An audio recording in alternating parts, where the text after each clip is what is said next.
Welcome, adventurers, to another enchanting episode of Lore Drop. I'm Dungeon Master Eguile. And I'm D&D Wife, your guides to the hidden depths of the world of Extrayus. Tonight, we unravel the secrets that lie beneath the surface of our Homebrew campaign.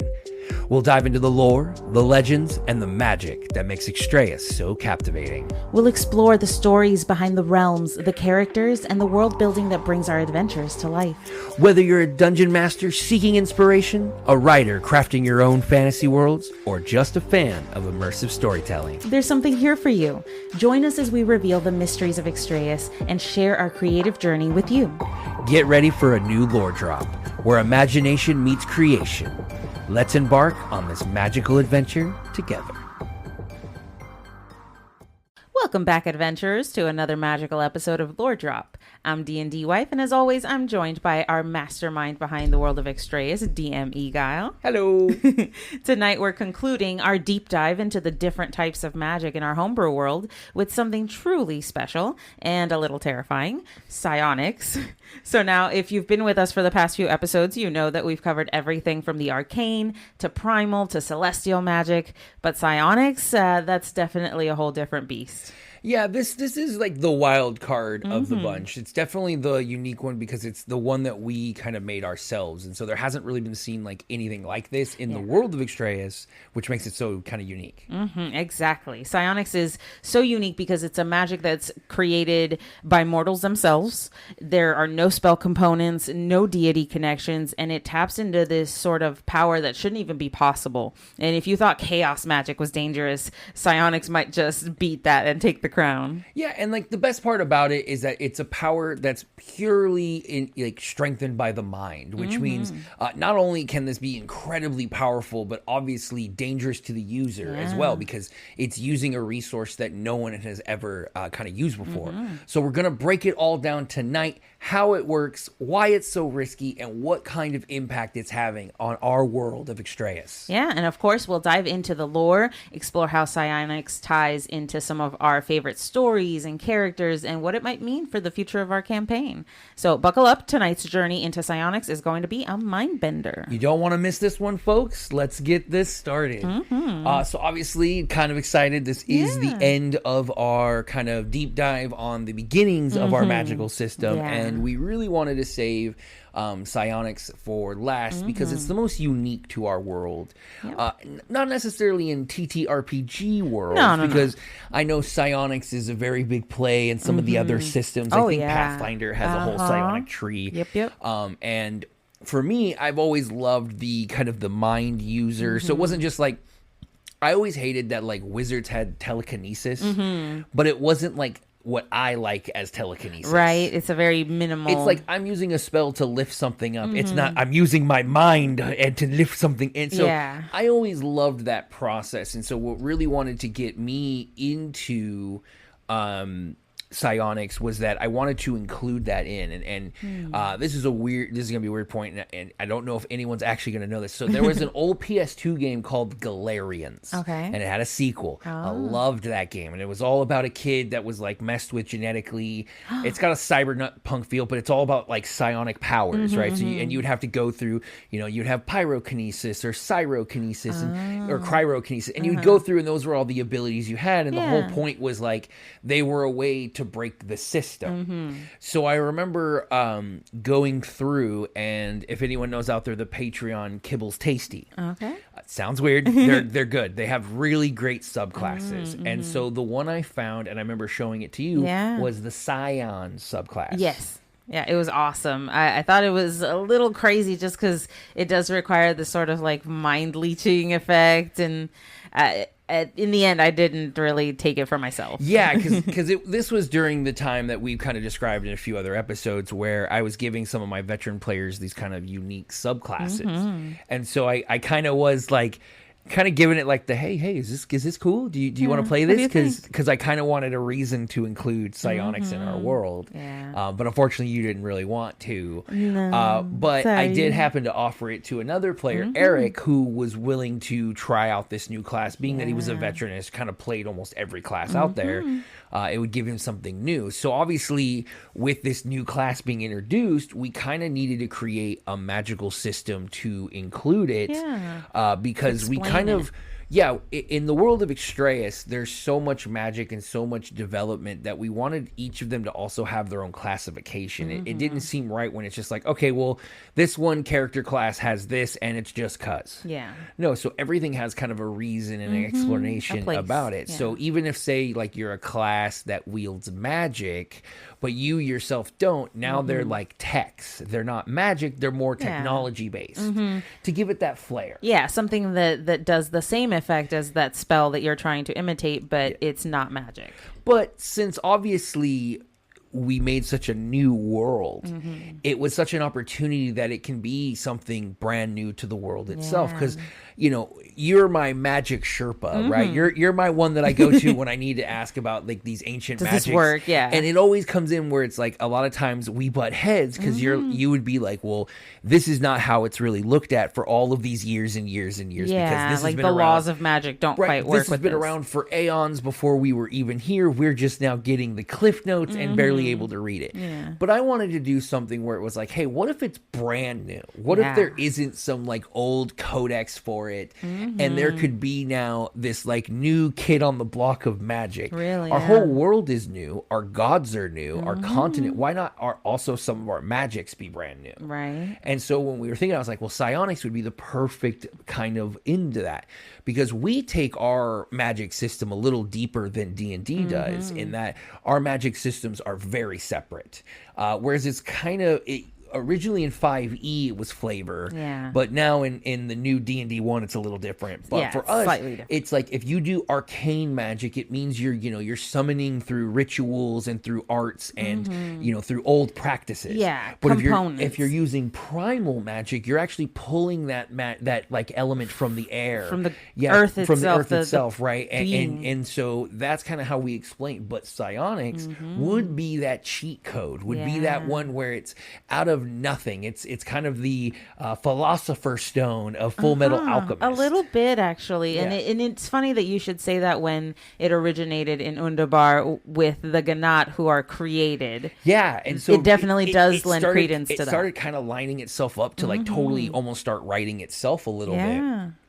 Because it was this experiment, and in a world where magic is so plentiful, but then all of a sudden got all these rules and restrictions put on it. So like the quest to find new magic would be there in the world. And so when I thought about, okay, how can we go about, setting this up, creating it, I wanted it also not to just be like, okay, whenever you get like Psionics, it's just all these mind reader people, right? Where it's just like, okay, well, the other path where it's like all the mind guys where it's like, oh, it's these, group of shaved head people and all they do is mind wipe everyone and they don't look like they walk. But I want it to be more of this like unique container. Yeah. So it's like, it's powered by the mind and like the complexity like that goes on in imagination and thought that even we can't explain. Right. We don't have the capacity for that. And so I wanted that to be more of like, it can just create something out of nothing. And but at the same time, there's always a downside. It's always a price. If you've been listening to this or if you're my players, I never let anything without a cost. Like the world, there's no such thing as a free lunch. There has to be a balance. There has to be a balance. So it's one of the ones where, yes, this magic is so kind of unique and can do things, but it is so tasking on the body. It's not spell slots that it uses. No. It's like really yourself. Almost life force, essence, mental force. Right, your mental force. And we all know that, if you burn your brain out, the body can't really operate. If you're feeble-minded, in D&D terms, if you're feeble-minded, there's nothing left of you. That's a really good way to look at, like, if you overcharge and, like, you just essentially get the feeble-mind condition. Pretty much. Look at it, we're building just right, as we talk just here. right now. But really, the main focus that I wanted to, when looking at, like, how psionics works, is I wanted it really to be, like, the rule breaker. Yeah. One, because obviously there was only going to be one player kind of using that right now. So it wasn't going to be established like, oh, there's legions of psionics, there's an army of psionics, a country made of psionics. No. It's not real. It's really, in his own backstory, he's a accident. Yes, and even because he's Ganat and they exist in Underbar, that doesn't mean all the Ganat do psionics either. It is literally just unique to Bricky right now. Yeah, I mean, we'll definitely go into a deep dive more of like, especially all the characters' backstories, because there's a lot of nuance there, and I'm sure we'll probably get into that in Traveler's Chronicles. Really get into their characters, but really for Bricky, it was an accident. I mean, he was meant to do bricks, like he wasn't meant to be anything like, special. Yeah, it just happened to be a set of coincidences, accidents, and plans. But because of that, it's so new that the player is also kind of creating the rules as we go. Yeah. But the idea is that since it has its own resource system, it doesn't follow the same rules, right? So it breaks the need for material components, verbal incantations, not necessary. Somatic gestures. Don't need them. You can flip someone off, and that's all that matters. Right. It doesn't really matter. All of these that you would see in arcane magic, but this is directly from the mind. Yep. And so it also is one of those things that I love playing in like games and stuff, is that like the emotional power, right? Yeah. So psionic really represents that, but less on emotion and more on mental stability, right? So the angrier, like how messed up your mind gets, can affect, and we've seen it where, in one case with Bricky's character, when he was in extreme distress, started causing kind of like a cave-in to occur just because of the uncontrollableness that is psionics. The other thing is obviously this kind of like, it accesses so many different powers, right? So like we said, it's this container. Yeah. And because of that, it's able to cast like fire spells, and it's as if it were primal. And it's actual fire, right? Whereas an arcane caster casting fireball is casting the magical essence of fire. It's not real fire. It doesn't burn as hot as fire. Right. It's not that same thing. Yeah. Whereas primal, you are literally lifting fire and then using it to attack someone. This is creating both, creating a fireball, but with real, organically, almost natural fire that shouldn't exist at that point. And then, as quickly as it is generated, it disappears. Because someone's memory of flame or fire is just as real to that person as a real fire is in the real world. Yeah. And so because they are this container, we also see that like a lot of psionics are able to store pieces of other people. We're seeing this with, how Bricky goes on and starts collecting various, we've seen, memory essence and stuff like that, because we've seen, which is what I've really loved, is just the toll that normal people are taking, right? Because there is such a mental toll when it comes to psionics, that we've actually seen Bricky as a psionic remove the mental toll from others. Yeah. So he's actually able to extract, say, a character is in extreme emotional fear state. He was actually able to remove the fear. Now, not the memory, but just the fear to it. Yeah. And so the thought there is there's a broad implication to that can be taken so further, which in some cases is what it was meant to do. Right. It could alleviate certain things, but it could also cause issues if you're not careful. So then obviously the user of the psionics though is taking on that strain, right? So that essence that memory, that feeling isn't going away, but being consumed by the user. And so that's why we see in our world that the Ganat really are the ones that are able to take that, because even non-psionics are struggling with PTSD or signs of fear, or all these other issues that can happen to them. How can they then control that and then consume that of others? So it really has this kind of physical toll, which is why the workaround end up being these undead creatures, the Ganat. Right. They're the only ones with the capacity to handle that strain. And so it really is that it's that dangerous, because if we do see it develop later as it can grow, right now, currently, no one really mortal or a physical body can handle that. But if we do see kind of the evolution, the growth, the development of them eventually being able to. Or perhaps other Ganat finding that they can do something. We could definitely see a lot more kind of craziness. And then that also comes into how their magic, the power works as well. Whereas, the nicety of, mages and everything, where they're, okay, I go to bed, I take a long rest. everything returns. Yay. You know, or as long as I have components, or as long as I have my voice, or I have the stuff for my ritual cast, as long as I take time, my focus, I can have it. Yeah. But the difference is holistically with psionics, as they don't naturally gain anything. So it's not like they rest and gain stuff, especially by nature of the users right now. They're mostly undead. Yep. AKA, they don't really rest. No. That aspect isn't quite needed for a psionic. They recharge in a different way. Yeah. Those essences that they extract and use, they also can be consumed. Not just used, but actually physically consumed as a source of energy. They cease to exist when they go into the body. It's just like food. Yeah. It changes into something else. And so whereas as you know, these essences can be in the form of these kind of crystals that can be tapped into to like access memories or emotions that were taken. Yeah, like you said, once consumed, that power goes into this, and they kind of reach this like temporary and charged state. Now, it really depends on how strong that creature is, because again, that mental toll kicks in when they consume these essences, and if they're not strong enough, they could see their own bodies just destroy, their mind erase, right, or give in to whatever emotion they pull, losing themselves into the emotions. And so that's really kind of the thing. And so what that also lets them do is strengthen if they need to get more power in a certain moment, go past their limits. And so this is where it becomes even more terrifying, right? So you have these creatures who not only are kind of creating stuff out of nothing and breaking a lot of the magical guidelines and taboos like it's nothing, but then there's also this like vampiric aspect to it, where it's also these creatures don't just, you know, naturally get their food. They now have to hunt other magic users. They have to hunt other people and consume their very emotions and memories. Yeah. And other intelligent creatures in general, because obviously with memory and emotion, you need a certain level. It also is one of those, like, they need to be like, have an intelligence above 6. Yeah, you know. kind of thing. But really, it's really the whole idea is that it just defies control and it subverts all the rules. So, like, a big idea is...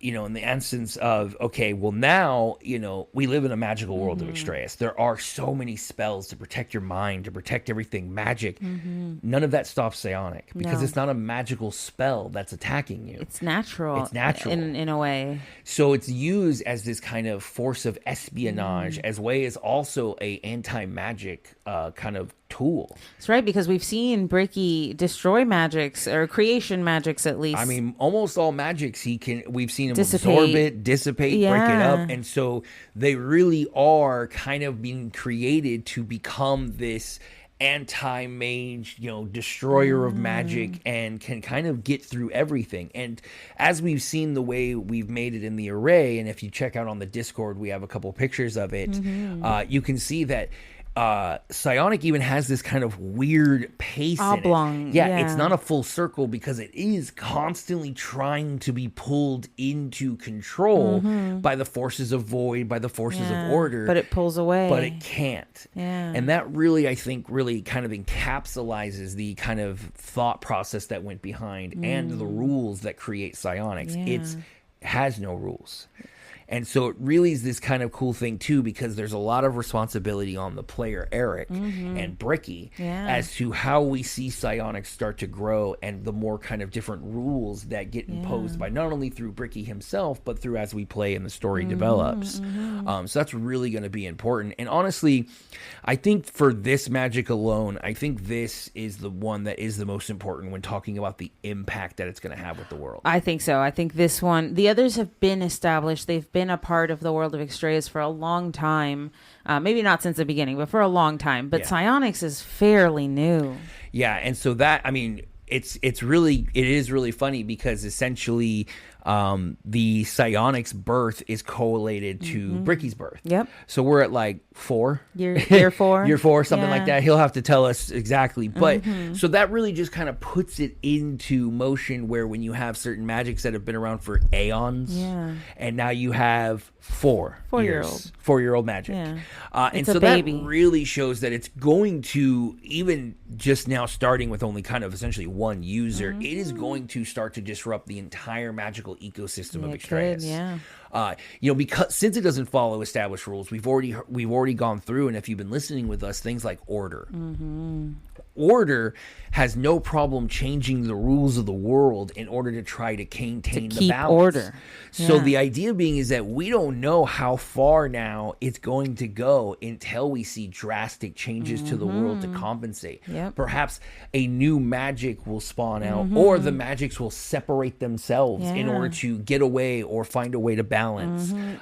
We may be looking at a circle 8 infinity with two magical, circles that separate. But really it just shows kind of what that potential is going to be.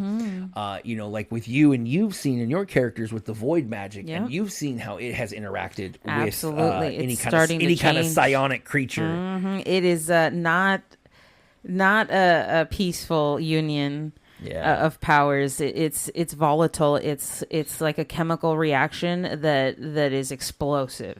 And really the reason why is because as we went the very first, and that's why I think I love psionics being last and void being first, is that void is evolution.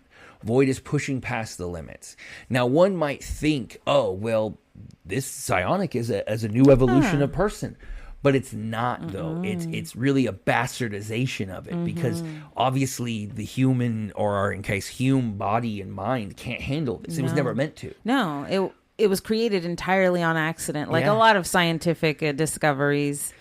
Right. And so because it has that freedom from the like any laws, it's always going to be a dangerous force when interacting with not only the current laws that are going on, but then also with the people that are going to use it and manipulate it. And that's where I think a big point is, because we already see it, because there's another aspect that rolled off of with psionic is we got an entirely new subspecies with what originally was, if you're looking it up, called the soul stitched, which we have now turned into the Gnat. This is the term Bricky has allocated to his people. So even though the Gnat essentially were originally built to be like these workers and kind of just like laborers, there was some kind of sneaky backgrounding going on in order to create the perfect anti-magical being. Obviously, they're not realizing just how far they went.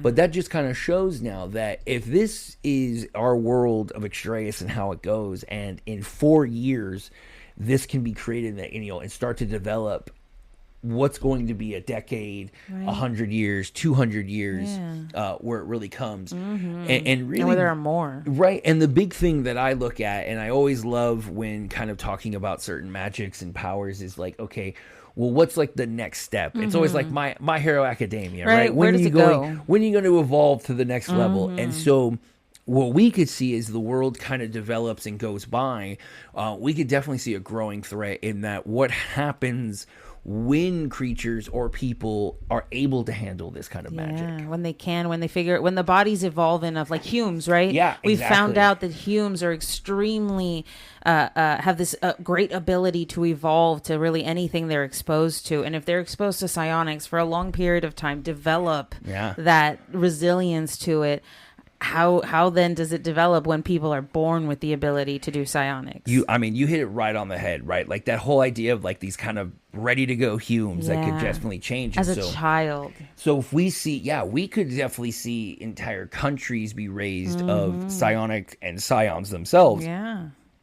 And once that happens, that could very well change the entire scope of it, because right now the power of this psionic energy is in the hands of kind of this very unique character that is small, Bricky. Very small impact so far. And it is that unique where he is the progenitor of this, and where it gets shaped will not only be based on like him, but also the kind of creators behind the scenes that wish to use him for whatever means.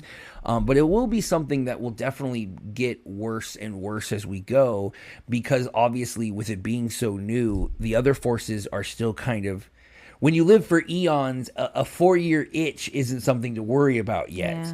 But I'm worried at what happens when it does become something to worry about. That's the biggest thing to worry about. It's all fine now when it's just in the hands of one person, but obviously Bricky's creators know a little bit more about how Bricky works, and if they find something they like and they want to make more of, that's where we're going to see possible issues. And so the real final kind of impact, and I think it's the biggest, is really just with the world of Extrayus, and as we've gone through all these magical systems and we've talked about so much, and we've talked about how really the kind of grab that chaos has on everything, and that has caused a lot of the change in the world and how magic is used. You know, we've talked with like arcane, and that it's been used as a form of currency, and that it can be indentured magical servitude, essentially. You know, we talk about how, you know, because of that, you know, the world was once an area where, you know, people are just magical casting everything, everywhere, anything, 9th level, like a child is casting, you know, gate and doing whatever it needs to get to from having point fun. Teleportation everywhere. But because of chaos, obviously that slowed all that down, because now there are consequences. Now, and then when order kicked in, now there's even more requirements. It's not only consequences, but now there's rules. But with psionics, that's where I'm really interested to see how that could change the magical future. Because obviously, as we've seen and learned through some of the other characters, some of the magics don't bite into the chaos factor.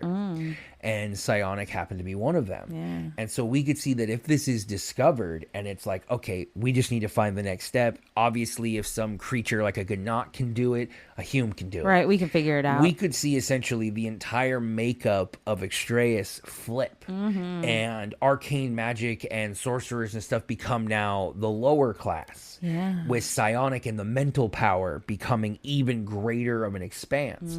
So I'm really kind of interested, because it really, I think, is going to play into this campaign, and that's why, as always, we've been talking with these lore drops. We will have to come back and talk more again. This was just merely kind of scratching the surface. This is the start. This is just the foundation, you know, of we'll the magical go back and array. probably re-listen ourselves and be like, holy cow, there's so much more to it now.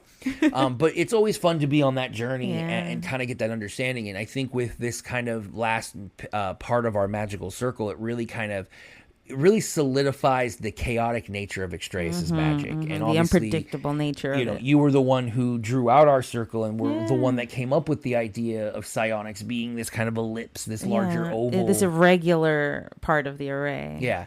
And I think that just really kind of solidifies our world, our magic, and our whole system. Absolutely. You know, so I really like that, and so, you know, as we're saying, this is really just the beginning of our magical world. You know, Extrayus has got a lot of growth. I mean, it's still in the nature of other worlds out there. It's not been around for that long. No, it's in its infancy. It's still a fairly fresh world, and a lot's gone on, but that doesn't mean that it's older now because of it. It's still moving within, you know, a fairly new age. So as we look, you know, to the future with it, you know, especially with psionics, it's going to be just as unpredictable as the magic itself.